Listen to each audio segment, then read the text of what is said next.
As the world watches and listens in horror, the peaceful pro-democracy demonstration in China comes to a violent and bloody end, crushed by waves of Chinese military forces. Hundreds of unarmed civilians, hungry for freedom, mowed down in Beijing by gun-firing soldiers. This is a CBS News Special Report. From CBS News headquarters in New York, here is Dan Rather. Good evening. We're delaying the start of tonight's edition of West 57th to bring you up to date on the momentous events happening in China. It is now well into Sunday morning in Beijing. In the aftermath of last night's violence, one hospital doctor is now estimating that at least 500 people died in the bloodbath. He said, and I quote, "My government has gone insane." Let me pause and emphasize that no one has confirmed that there are 500 dead. Thousands of combat troops from the People's Liberation Army now occupy Tiananmen Square in Beijing. The students are gone. The air reeks with the smell of gunpowder. A gray pall of smoke hangs over the square. Smoke from the barricades the students had hastily thrown up and then saw destroyed. It all began just before midnight China time this morning, U.S. time. Soldiers from at least 3 different directions cut their way toward Tiananmen Square, firing at those who tried to stop them. A CBS News team was reporting from the square as the Chinese soldiers moved in. 2 of our team's members could not get away. Arrested and taken into custody were correspondent Richard Roth and cameraman Derek Williams, 2 veteran foreign reporters. At this hour, their condition and their whereabouts remain unknown to us. CBS News correspondent John Cheyenne, who is our regular posted in Beijing man, has covered the pro-democracy protest from beginning to end. It was after dark when the first military convoys got close to Tiananmen Square. Troops in the city had been building up all day, many of them stymied by the people's barricades. But the barricades were too frail for the armored personnel carriers. There had been some fighting between soldiers and civilians, hand-to-hand combat, rock throwing, tear gas. Some military vehicles were on fire. The combat units first marched to positions at the perimeter of the square.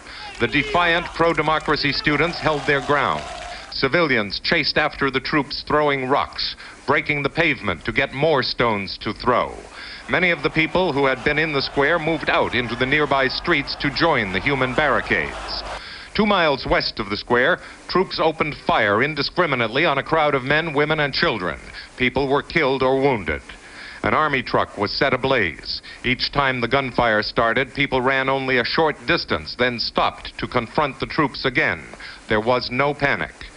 Emergency wards in the hospitals began to fill up.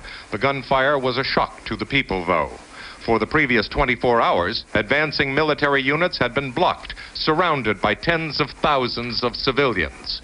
Soldiers were disarmed. Some were taken prisoner and lectured that the People's Army must never use force against the people. Several army units agreed, and the tension eased. But others, tough, disciplined airborne units, followed orders. They broke through the crowds and moved toward the square on foot. More casualties on both sides.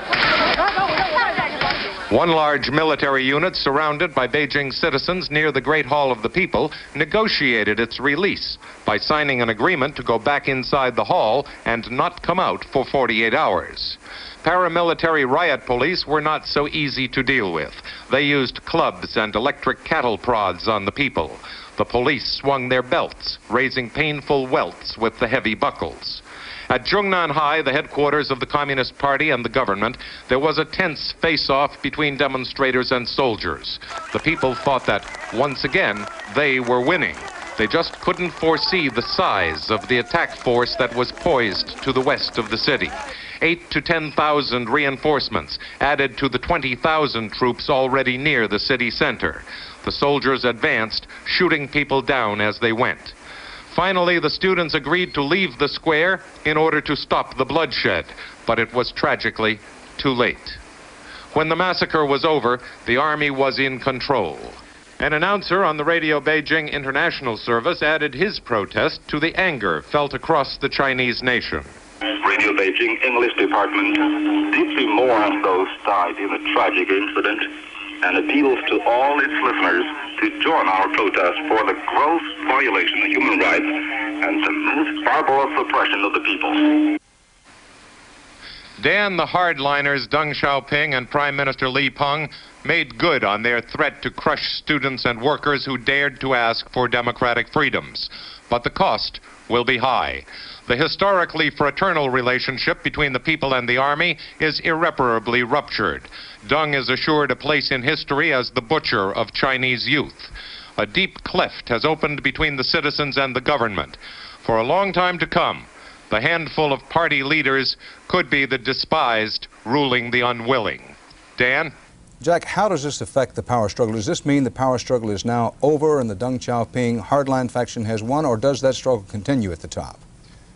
It means that for the moment the power struggle is over. One of the telling incidents was that after the orders to move on the students were given, Deng Xiaoping and Premier Li Peng sent fraternal greetings to the martial law troops, and they did it through Qin Ji Wei, the defense minister who earlier had been on the side of Zhao Ziang, the moderate.